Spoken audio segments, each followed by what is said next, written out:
Um convite à reflexão sobre a verdadeira realidade de Manaus. Esta é a perfeita descrição da natureza do livro Manaus, como se diz, como se vê.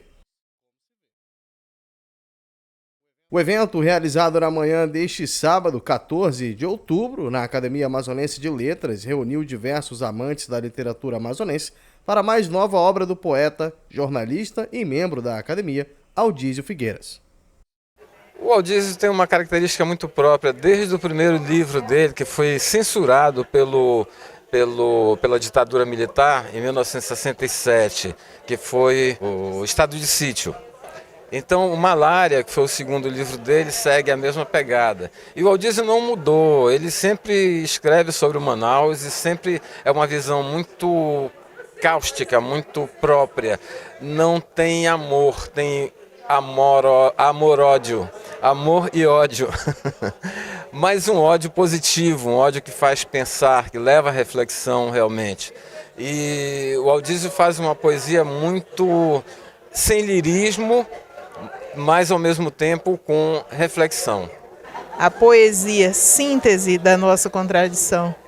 A poesia muito mais reveladora do pensamento social brasileiro da Amazônia do que muitos ensaios científicos.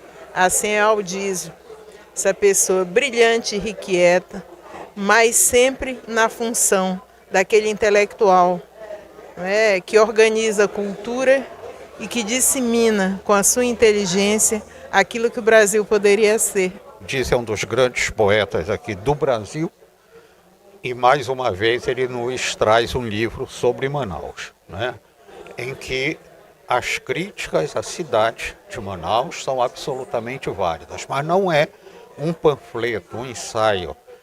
A linguagem é realmente poética, porque nós estranhamos a linguagem, tá? Não é a linguagem do cotidiano.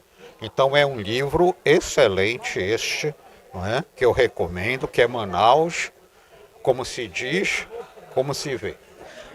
Bem, eu acho que esse livro ele urge como importância para a gente pensar a sociedade de Manaus como um todo, né? É bem a característica do poeta Aldísio, esse amor revoltante que ele tem com Manaus. Então, acho que o livro traz isso, em suma, e é um resgate de uma história, mas não de uma história, como ele mesmo diz, romantizada, mas da realidade. É um choque. Eu acho que a gente precisa ver esse choque, e ter esse choque nada melhor do que Aldísio Figueiras para nos dar esse puxão de orelha para pensar a sociedade manauara e nós mesmos que estamos aqui, como ele diz. Bem, eu acho que nesse ponto o Aldísio nos brinda com uma verdade nua e crua, entre muitas aspas, né? Fora daquele romantismo. Ele mostra a cidade que é e a cidade que querem fazer. Eu sou Etelvina Garcia, sou jornalista e sou escritora. E tive o privilégio de ter sido professora deste gênio. O impossível acontece, tá? Mas é verdade. E pior ainda, vocês vão se surpreender. Fui professora dele na cadeira de Geologia e Mineralogia. Vê se casa. Como é que o senhor se sente em relação ao lançamento de mais essa obra, após todo esse percalço que o senhor passou, questão de saúde e tudo mais, está se realizando mais um objetivo hoje? Não, eu primeiro me sinto ótimo em saber que estou vivo. É ótimo você acordar e olhar e dizer, ufa, acordei vivo. Isso é maravilhoso.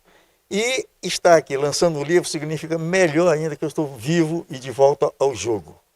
Então, estou me sentindo ótimo, como se estivesse começando tudo de novo. Que é como se sente um poeta quando escreve e lança o livro. Agora, a minha preocupação é terminar o próximo livro. O seu livro é um belo convite à reflexão sobre a realidade de verdade da história de Manaus. Queria que o senhor falasse um pouco sobre esse seu estilo de escrita, de pensar, de não mascarar a verdade, sim de mostrar como ela é. Não, você acabou de dizer tudo. Eu falo sobre a realidade, eu não construo sonhos. Existem duas espécies de sonho.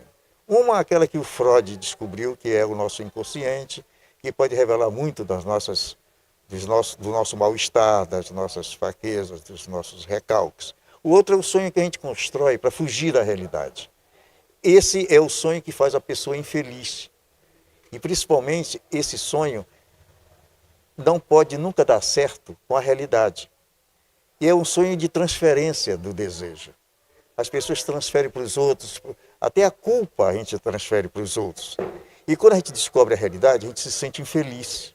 Se as pessoas se assumissem mais como responsabilidade pessoal de cidadão, sofreriam menos, apesar de conhecer o sofrimento, porque saberia por que sofre. E quando a gente sabe o porquê, a gente sofre menos, dói menos. E a gente prefere, não começa a culpar os outros pela nossa infelicidade. Nós somos os construtores da nossa felicidade e da nossa infelicidade. Não são os outros somos nós. Uma última pergunta. O senhor faz um comentário muito interessante sobre a questão da valorização naquela música que o senhor lançou sobre o Porto de Manaus em comparação ao Porto de Malibu. E eu queria que o senhor comentasse sobre isso, às vezes a baixa valorização que às vezes nós mesmos damos para a nossa cultura e sempre preferiu de fora, como se a grama do vizinho fosse sempre mais verde do que a nossa. É porque a gente não tem grama. E a grama do vizinho é mais bonita do que a nossa. É uma questão que eu acabo de te falar, o do sonho. O amazonense de Manaus, ele não vive em Manaus, ele vive numa cidade imaginária.